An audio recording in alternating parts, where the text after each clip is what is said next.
ನೋಡಿ ಆ ಜಾಗಕ್ಕೆ ಸಂಬಂಧಪಟ್ಟ ಹಾಗೆ ಭೇಟಿಯಾದ ನಂತರದಲ್ಲಿ ಕೋಗಿಲು ಲೇಔಟ್ಗೆ ಭೇಟಿಯಾಗಿ ನಿವಾಸಿಗಳ ಜೊತೆನೂ ಕೂಡ ಮಾತನಾಡಿದ್ದಾರೆ. ಅದಾದ ನಂತರ ಮಾಧ್ಯಮ ಜೊತೆ ಪ್ರತಿಕ್ರಿಯೆ ಮಾಡಬೇಕಾದ್ರೆ ಡಿಸಿಎಂ ಡಿಕೆ ಶಿವಕುಮಾರ್ ಹೇಳಿದ್ದಾರೆ ಅವರಿಗೆ ಇನ್ಫಾರ್ಮ್ ಮಾಡಿ ಇದೆಲ್ಲವನ್ನೂ ಕೂಡ ಮಾಡಲಾಗಿದೆ. ಜೊತೆಗೆ ಅಲ್ಲಿದ್ದಂತ ಜಾಗ ಕಸದ ಗುಂಡಿ ಇತ್ತು, ಕಾರ್ಪೊರೇಷನ್ ಅವ್ರಿಗೆ ಬೇಕು ಅಂತ ಇಟ್ಕೊಂಡಿರೋದು. ಜೊತೆಗೆ ಈ ಕಾಂಪೌಂಡ್ ಅನ್ನ ಕೂಡ ಮಾಡಲಾಗಿತ್ತು, ಅರ್ಧಕ್ಕೆ ಮಾಡಿದ್ದಾರೆ, ಇನ್ನರ್ಧ ಕಾಂಪೌಂಡ್ ಆಗ್ಬೇಕಿತ್ತು.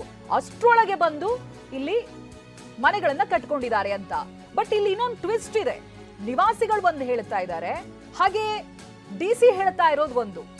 ಹಾಗೆ ಜಿಲ್ಲಾಧಿಕಾರಿ ಸುಮ್ಮನೆ ಮಾತನಾಡ್ತಾ ಇಲ್ಲ, ಅವರ ಮಾತಿಗೆ ಪೂರಕವಾಗಿ ಕೆಲವೊಂದು ಸ್ಯಾಟಲೈಟ್ ಇಮೇಜಸ್ ಗಳನ್ನು ಕೂಡ ಕೊಟ್ಟಿದ್ದಾರೆ. 2023ರಿಂದ 25ರವರೆಗಿರುವಂತ ಸ್ಯಾಟಲೈಟ್ ಇಮೇಜಸ್ ಗಳಿವು.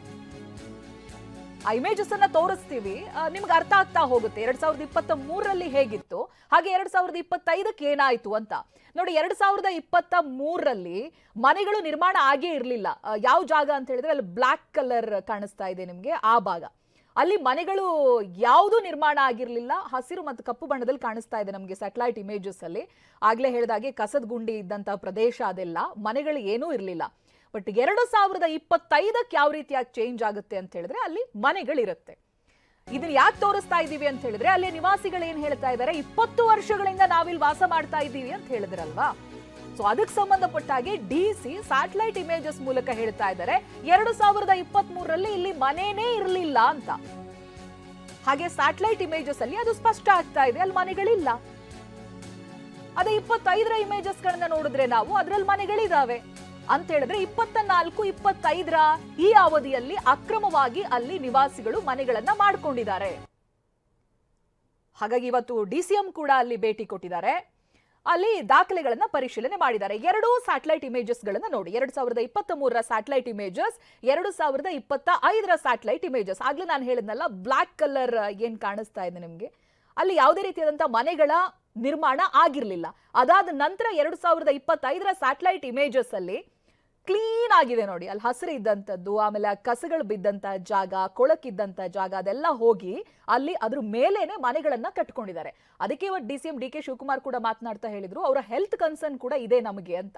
ಈ ಕಸಗಳನ್ನ ಬೆಸೆಯೋ ಜಾಗದಲ್ಲೆಲ್ಲ ಮನೆ ಕಟ್ಕೊಂಡು ಕೂತ್ಕೊಂಡ್ರೆ ಮುಂದಿನ ದಿನಗಳಲ್ಲಿ ಮತ್ತೆ ಇನ್ನೊಂದು ರೀತಿಯಾದಂತ ಸಮಸ್ಯೆ ಆಗುತ್ತೆ. ಸ್ಲಮ್ ಅನ್ನ ಬೆಳೆಯೋದಕ್ಕೆ ಬಿಡಬಾರದು ನಾವು, ಒಂದೊಳ್ಳೆ ಬೆಂಗಳೂರಿನಂತ ಸಿಟಿಯಲ್ಲಿ. ಹಾಗಂತ ಬಡವರು ಕಷ್ಟನೂ ಕೊಡಲ್ಲ, ಅವ್ರಿಗೆ ಬೇಕಿರುವಂತ ಅನುಕೂಲ ಮಾಡ್ಕೊಡ್ತೀವಿ ಅನ್ನೋದಾಗಿ ಸ್ಪಷ್ಟವಾಗಿ ಇವತ್ತು ಮಾಧ್ಯಮದ ಜೊತೆ ಮಾತನಾಡಬೇಕಾದ್ರೆ ಡಿಸಿಎಂ ಡಿಕೆ ಶಿವಕುಮಾರ್ ಹೇಳಿದ್ರು. ಬಟ್ ಇಷ್ಟೆಲ್ಲ ಇದಿಡೀ ಕೋಗಿಲು ಲೇಔಟ್ನ ಅಕ್ರಮ ಮನೆಗಳ ತೆರವು ಕಾರ್ಯ ಏನಾಯ್ತು, ಇದರಲ್ಲಿ ಟ್ವಿಸ್ಟ್ ಅಂತ ಹೇಳೋದು ಇಮೇಜಸ್. 23ರಲ್ಲಿ ಮನೆನೇ ಇರಲಿಲ್ಲ, 25ರಲ್ಲಿ ನೋಡಿದ್ರೆ ಮನೆಗಳಿರುವಂತ ಸ್ಯಾಟಲೈಟ್ ಇಮೇಜಸ್ ಇದೆ.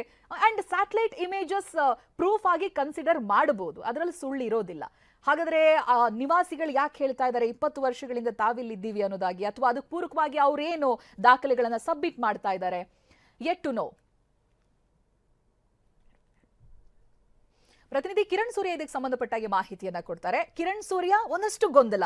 ಇವತ್ತು ಡಿಸಿಎಂ ಡಿಕೆ ಶಿವಕುಮಾರ್ ಕೂಡ ಭೇಟಿ ಕೊಟ್ಟರು. ನಾವಿಲ್ಲಿ ಸ್ಯಾಟಲೈಟ್ ಇಮೇಜಸ್ ತೋರಿಸ್ತಾ ಇದ್ದೀವಿ 2023ರಿಂದ 25ಕ್ಕೆ ಯಾವ ರೀತಿಯಾಗಿ ಬದಲಾವಣೆ ಆಯ್ತು ಅಂತ. ಬಟ್ ಅಲ್ಲಿಯ ನಿವಾಸಿಗಳನ್ನ ಈ ಹಿಂದೆ ಕೂಡ ನೀವು ಮಾತನಾಡಿಸಿದ್ರಿ, ಅವ್ರು ಹೇಳ್ತಾ ಇದ್ದಾರೆ 20 ವರ್ಷಗಳಿಂದ ನಾವಿಲ್ಲಿ ವಾಸ ಇದ್ದೀವಿ ಅನ್ನೋದಾಗಿ. ಏನ್ ಕ್ಲಾರಿಫಿಕೇಶನ್ ಸಿಗ್ತಾ ಇದೆ, ಜೊತೆಗೆ ಇವತ್ತು ಏನೇನಾಯ್ತು ಕಿರಣ್ ಸೂರ್ಯ? ಹೌದು ಚೈತ್ರ, ಈಗಾಗಲೇ ಕೂಡ ಕೋಗಿಲು ಲೇಔಟ್ ತೆರವು ಕಾರ್ಯಾಚರಣೆಯ ಒಂದು ಜಾಗ ಏನಿದೆ ಆ ಜಾಗಕ್ಕೆ ಈಗಾಗಲೇ ಕೂಡ ಡಿಸಿಎಂ ಅವರು ಭೇಟಿಯನ್ನ ಕೊಟ್ಟಿದ್ರು. ಇದು ಒಂದು ಕಡೆ ಆದ್ರೆ, ಎರಡನೆಯದು TV9ಗೆ ಬೆಂಗಳೂರು ನಗರ ಜಿಲ್ಲಾಡಳಿತದಿಂದ ಸಂಗ್ರಹಿಸಿರುವಂತಹ ಸ್ಯಾಟಲೈಟ್ ಇಮೇಜು ಈಗಾಗಲೇ ಕೂಡ ಲಭ್ಯವಾಗ್ತಿರುವಂತದ್ದು.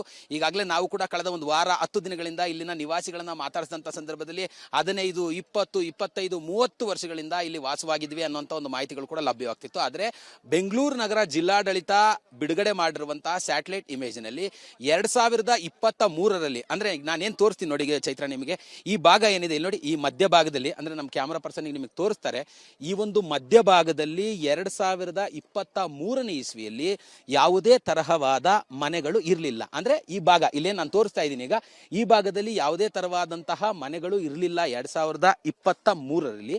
2024ರಲ್ಲಿ ಇಲ್ಲಿ ಶೆಡ್ಗಳನ್ನ ನಿರ್ಮಾಣ ಮಾಡಿಕೊಂಡು ಮನೆಗಳನ್ನ ಕಟ್ಕೊಳ್ಳಿಕ್ಕೆ ಮುಂದಾಗಿದ್ದಾರೆ ಅಂತ. ಅಂದ್ರೆ 2025ರಲ್ಲಿ ಮತ್ತೊಂದು ಸ್ಯಾಟಲೈಟ್ ಇಮೇಜ್ ಅನ್ನ ತೆಗೆದಿರುವಂಥದ್ದು. ಆ ಒಂದು ಸ್ಯಾಟಲೈಟ್ ಇಮೇಜ್ ಅಲ್ಲಿ ಸ್ಪಷ್ಟವಾಗಿ ನಾನೇನು ತೋರಿಸ್ತಾ ಇದ್ದೀನಿ ನಿಮಗೆ, ಈ ಜಾಗ ಇದೆ ಅಲ್ವಾ, ಈ ಜಾಗ ಅಂದ್ರೆ ಈಗ ನಮ್ಮ ಅಲ್ಲೇನು ಕಾಣಿಸ್ತಾ ಇದೆ ರೆಡ್ ಮಾರ್ಕು, ಆ ರೆಡ್ ಮಾರ್ಕ್ ಒಳಭಾಗದಲ್ಲಿ 2024-25ರಲ್ಲಿ ಇಲ್ಲಿ ನಿವಾಸಿಗಳು ನೆಲೆಸಿದ್ದಾರೆ. ಅಂದ್ರೆ 2023ರಲ್ಲಿ ಯಾವುದೇ ತರವಾದಂತಹ ಮನೆಗಳು ಇರಲಿಲ್ಲ. ಅಂದ್ರೆ ಈಗ ಹಿಂದೆ ಏನು ಬಂಡೆ ಇದೆ, ಆ ಬಂಡೆ ಹಿಂಭಾಗದಲ್ಲಿ ಮನೆಗಳಿದ್ವು. ಈ ಮಧ್ಯಭಾಗದಲ್ಲಿ ಈಗ ನಮ್ಮ ಕ್ಯಾಮ್ರಾ ಪರ್ಸನ್ ತೋರಿಸ್ತಾ ಇದ್ದಾರೆ, ಈ ಭಾಗದಲ್ಲಿ ಯಾವುದೇ ತರವಾದಂತಹ ಮನೆಗಳಿಲ್ಲ ಅಂತೇಳಿ ಬೆಂಗಳೂರು ನಗರ ಜಿಲ್ಲಾಡಳಿತ ಸ್ಯಾಟಲೈಟ್ ಇಮೇಜ್ ಅನ್ನ ಈಗಾಗಲೇ ಕೂಡ ನೀಡಿರುವಂಥದ್ದು. ಅದು ಕೂಡ TV9ಗೆ ಈಗಾಗಲೇ ಲಭ್ಯವಾಗಿರುವಂಥದ್ದು. ಇದು ಒಂದು ಕಡೆ ಆದರೆ, ಎರಡನೇದಾಗಿ ಇಲ್ಲಿರುವಂತಹ ಅತಿ ದೊಡ್ಡ ಆರೋಪ ಮತ್ತೆ ಜನರಲ್ಲಿರುವಂತಹ ಗೊಂದಲ ಕೂಡ ಸಾಕಷ್ಟು ಜನರು, ಅಂದ್ರೆ DCM ಕೂಡ ಈಗಾಗಲೇ ಅದನ್ನು ಉಲ್ಲೇಖ ಮಾಡಿದ್ರು. ಯಾರೋ ಕೆಲವೊಂದಷ್ಟು ಜನ ಇಲ್ಲಿನ ನಿವಾಸಿಗಳ ಹತ್ರ 1.5 ಲಕ್ಷ 2 ಲಕ್ಷ ಸಾಕಷ್ಟು ಹಣವನ್ನು ತೆಗೆದುಕೊಂಡು ಇಲ್ಲಿನ ನಿವಾಸಿಗಳಿಗೆ ಮನೆಗಳನ್ನು ನೀಡಿದ್ದಾರೆ ಅನ್ನುವಂಥದ್ದು ಒಂದು. ಮತ್ತೆ ವೋಟರ್ ID ಇಲ್ಲಿನ ನಿವಾಸಿಗಳಿಗೆ ನೀಡಿದ್ದಾರೆ, ಹಾಗಾಗಿ ಇವರು ಸಾಕಷ್ಟು ವರ್ಷಗಳಿಂದ ಇಲ್ಲೇ ನೆಲೆಸಿದ್ದಾರೆ ಅನ್ನುವಂಥ ಒಂದು ಮಾತುಗಳು ಕೂಡ ಕೇಳಿಬಂದಿತ್ತು. ಆ ಸಂದರ್ಭದಲ್ಲಿ ಖುದ್ದಾಗಿ DCM ಅವರು ಕೂಡ ಇಲ್ಲಿನ ನಿವಾಸಿಗಳ ವೋಟರ್ ಐಡಿಗಳನ್ನ ಪರಿಶೀಲನೆ ಮಾಡಿರುವಂತದ್ದು. ಅಂದ್ರೆ ಈ ಜಾಗ ಏನಿದೆ ಈಗ ನಾವು ತೋರಿಸ್ತಾ ಇದೀವಲ್ಲ, ಈ ಜಾಗಕ್ಕೆ ಯಾವುದೇ ತರಹವಾದ ವೋಟರ್ ಐಡಿಗಳನ್ನ ನೀಡಿಲ್ಲ. ಅಂದ್ರೆ ಹಿಂಭಾಗದಲ್ಲಿ ಮತ್ತೆ ಅಕ್ಕಪಕ್ಕದಲ್ಲಿ, ಅಂದ್ರೆ ಇದೇ ಕೋಗಿಲು ಲೇಔಟ್ ಅಂತಾನೆ ಬರ್ತಾ ಇದೆ. ಈ ಜಾಗದ ವೋಟರ್ ಐಡಿ ಅಂತ ಎಲ್ಲೂ ಕೂಡ ಉಲ್ಲೇಖವಾಗಿಲ್ಲ. ವೋಟರ್ ಐಡಿಯಲ್ಲಿ ಈ ಜಾಗಕ್ಕೆ ವೋಟರ್ ಐಡಿಯನ್ನು ಕೂಡ ನೀಡ್ಲಿಕ್ಕೆ ಬರೋದಿಲ್ಲ. ಅಕ್ಕಪಕ್ಕದ ಏರಿಯಾಕ್ಕೆ ಅಂತೇಳಿ ವೋಟರ್ ಐಡಿಗಳನ್ನ ನೀಡಿದ್ದಾರೆ ಅಂತೇಳಿ ಈಗಾಗಲೇ DCM ಅವರು ಮಾತಾಡುವಂತಹ ಸಂದರ್ಭದಲ್ಲಿ ಮಾಹಿತಿಯನ್ನು ಕೊಟ್ಟಿರುವಂತದ್ದು. ನಮಗೂ ಕೂಡ ಸಾಕಷ್ಟು ಜನ ಮಹಿಳೆಯರಿರ್ಬೋದು ಮತ್ತೆ ಇಲ್ಲಿನ ನಿವಾಸಿಗಳು ಕೂಡ ದೂರನ್ನು ಕೊಟ್ಟಿದ್ದಾರೆ. ನಮಗೂ ಕೂಡ ಆ ವಿಚಾರ ಗಮನಕ್ಕೆ ಬಂದಿದೆ. ಯಾರೋ ಕೆಲವೊಂದಷ್ಟು ಜನರು ಇಲ್ಲಿನ ನಿವಾಸಿಗಳ ಹತ್ರ ಹಣವನ್ನ ತೆಗೆದುಕೊಂಡು ಈ ಜಾಗವನ್ನ ಅವರಿಗೆ ನೀಡಿದ್ದಾರೆ. ಹಾಗಾಗಿ ಇಲ್ಲಿನ ನಿವಾಸಿಗಳು ಬಂದು ನೆಲೆಸಿದ್ದಾರೆ. ಈ ಬಗೆಗೂ ಕೂಡ ಕಟ್ಟುನಿಟ್ಟಿನ ಕ್ರಮವನ್ನು ತೆಗೆದುಕೊಳ್ತೀವಿ. ನಮ್ಮ ಅಧಿಕಾರಿಗಳು ಈ ಬಗೆಗೆ ತನಿಖೆಯನ್ನು ಕೂಡ ಮಾಡ್ತಿದ್ದಾರೆ ಅನ್ನುವಂಥ ಒಂದು ಉಲ್ಲೇಖವನ್ನು ಮಾಡಿರುವಂಥದ್ದು ಒಂದು. ಮತ್ತೊಂದು, ಯಾರ್ಯಾರು ಇಲ್ಲಿ ಅಂದ್ರೆ ನಿಜವಾಗ್ಲೂ ಕೂಡ ನಿರಾಶ್ರಿತರಿದ್ದಾರೋ ಅವರಿಗೆ ನಮ್ಮ ಸರ್ಕಾರ ಸೂರನ್ನ ಕಲ್ಪಿಸುವಂಥದ್ದಾಗಿರ್ಬೋದು, ವಸತಿಯನ್ನ ಕಲ್ಪಿಸುವಂಥದ್ದಾಗಿರ್ಬೋದು, ಅದ್ರ ಬಗೆಗೆ ನಾವು ಪರಿಶೀಲನೆಯನ್ನು ಮಾಡ್ತೀವಿ. ಈಗ CM ಜೊತೆಯಲ್ಲಿ ಸಭೆ ಇದೆ, ಸಭೆಗೆ ಹೋಗ್ತಾ ಇದ್ದೀನಿ. ಸಭೆಯ ನಂತರದಲ್ಲಿ ಇಲ್ಲಿ ಈಗಾಗಲೇ ಕೂಡ ಬೆಳಗಿನಿಂದಲೇ ರಾಜೀವ್ ಗಾಂಧಿ ವಸತಿ ನಿಗಮದ ಅಧಿಕಾರಿಗಳು ಸಾಕಷ್ಟು ಜನರಿಂದ ಎಲ್ಲಾ ತರಹವಾದಂತಹ ಆಧಾರ್ ಕಾರ್ಡ್ ಇರ್ಬೋದು, ವೋಟರ್ ID ಇರ್ಬೋದು, ಅವರ ಎಲ್ಲಾ ಮಾಹಿತಿಗಳನ್ನ ಕೂಡ ಕಲಲೆ ಹಾಕಿರುವಂಥದ್ದು. ಆ ಎಲ್ಲ ಮಾಹಿತಿಗಳನ್ನು ಕೂಡ ಪರಿಶೀಲನೆ ಮಾಡಿ ಯಾರು ಇಲ್ಲಿ ನಿಜವಾಗಿ ನಿವಾಸಿಗಳು, ಇಲ್ಲೇ ಇದ್ದಂಥವರ, ಎಷ್ಟು ವರ್ಷದ ಹಿಂದೆ ಈ ಮನೆಗಳನ್ನು ನಿರ್ಮಾಣ ಮಾಡಲಾಗಿತ್ತು, ಸ್ಯಾಟಲೈಟ್ ಇಮೇಜ್ಗಳು ಕೂಡ ಈಗ ಸ್ಪಷ್ಟವಾದಂತಹ ಒಂದು ಸಾಕ್ಷಿ ಕೂಡ ದೊರೆತಿರುವಂಥದ್ದು. ಆ ಇಮೇಜ್ಗಳನ್ನು ಇಟ್ಕೊಂಡು ಸರ್ಕಾರ ಸ್ಪಷ್ಟವಾಗಿ ಯಾರ್ಯಾರು ಇಲ್ಲಿದ್ರು, ಅಂದರೆ ಇಷ್ಟು ಮನೆಗಳಂದ್ರೆ ಈಗಾಗಲೇ ಏನು ಇಲ್ಲಿನ ನಿವಾಸಿಗಳು ಮತ್ತೆ ಮುಖಂಡರು ಹೇಳ್ತಿದ್ದಾರೆ 200ಕ್ಕೂ ಹೆಚ್ಚು ಮನೆಗಳು ನಿವಾಸಿಗಳು ಮತ್ತೆ ಇಲ್ಲಿದ್ರು ಅಂತೇಳಿ. ಅಷ್ಟೂ ಮನೆಗಳು ಅಂದ್ರೆ ಇವ್ರು ಹೇಳ್ತಿರುವಂತೆ 15, 20, 25, 30 ವರ್ಷಗಳಿಂದ ಇಲ್ಲಿ ನೆಲೆಸಿದ್ದಾರಾ, ಅಥವಾ ಸ್ಯಾಟಲೈಟ್ ಇಮೇಜ್ಗಳು ಹೇಳುತ್ತಿರುವಂತೆ 2023ರಿಂದ ಈಚೆಗೆ ನೆಲೆಸಿರುವಂತದ್ದ, ಇವೆಲ್ಲವನ್ನೂ ಕೂಡ ಪರಿಶೀಲನೆ ಮಾಡಿ ಈಗಾಗಲೇ ಪೊಲೀಸ್ ಅಧಿಕಾರಿಗಳು ಇರ್ಬೋದು, GB ಅಧಿಕಾರಿಗಳಿರ್ಬೋದು, ಬೆಂಗಳೂರು ನಗರ ಜಿಲ್ಲಾಡಳಿತ ಕೂಡ ಸ್ಥಳಕ್ಕೆ ಎಂಟ್ರಿಯನ್ನು ಕೊಟ್ಟು ಎಲ್ಲ ತರಹದ ಮಾಹಿತಿಗಳನ್ನು ಕೂಡ ಕಲೆ ಹಾಕ್ತಿರುವಂಥದ್ದು. ಯಾಕೆ ಅಂತ ಕೇಳಿದ್ರೆ ಆಧಾರ್ ಕಾರ್ಡ್ ಇರ್ಬೋದು, ವೋಟರ್ ID ಇರ್ಬೋದು, ಇವೆಲ್ಲದನ್ನು ಕೂಡ ತೆಗೆದುಕೊಂಡು ಪರಿಶೀಲನೆ ಮಾಡಿದಂಥ ಸಂದರ್ಭದಲ್ಲಿ ಇಲ್ಲೇ ವಾಸವಾಗಿದ್ದಂಥವ್ರು, ಅಂದ್ರೆ ಈ ಜಾಗ ಏನಿದೆ ಈಗ ನಾವು ತೋರಿಸ್ತಾ ಇದೀವಲ್ಲ, ಇದೇ ಜಾಗದಲ್ಲಿ ವಾಸವಾಗಿದ್ದಂಥವ್ರ ಅಥವಾ ಬೇರೆ ಬೇರೆ ಅಕ್ಕಪಕ್ಕದ ಅಂದ್ರೆ ಇದೆ ಏನು ಕೋಗಿಲು ಲೇಔಟ್ ಇದೆ, ಕೋಗಿಲು ಲೇಔಟ್ಗೆ ಹೊಂದಿಕೊಂಡಂತೆ ಅಕ್ಕಪಕ್ಕದ ಏರಿಯಾ ಮತ್ತೆ ಲೇಔಟ್ಗಳಲ್ಲಿ ವಾಸವಾಗಿದ್ದಂಥವ್ರ. ಈಗಾಗಲೇ ಸಾಕಷ್ಟು ಜನ ನಿವಾಸಿಗಳು ಆರೋಪ ಮಾಡ್ತಿರುವಂಥದ್ದು, ಯಾರೋ ಕೆಲವೊಂದಷ್ಟು ಜನ ಹಣವನ್ನು ತೆಗೆದುಕೊಂಡು ಜನರ ಹತ್ರ, ಅಂದ್ರೆ ಈಗಾಗಲೇ ಕೂಡ ವಿಡಿಯೋ ಲಭ್ಯವಾಗಿರುವಂಥದ್ದು. ಆ ವಿಡಿಯೋದಲ್ಲಿ ಕೂಡ ಈಗಾಗಲೇ ಹೇಳಿರುವಂಥದ್ದು 1.5ರಿಂದ 2 ಲಕ್ಷದಷ್ಟು ಹಣವನ್ನು ತೆಗೆದುಕೊಂಡು ನಮಗೆ ಸೈಟನ್ನ ಕೊಟ್ಟಿದ್ದಾರೆ ಅಂತೇಳಿ.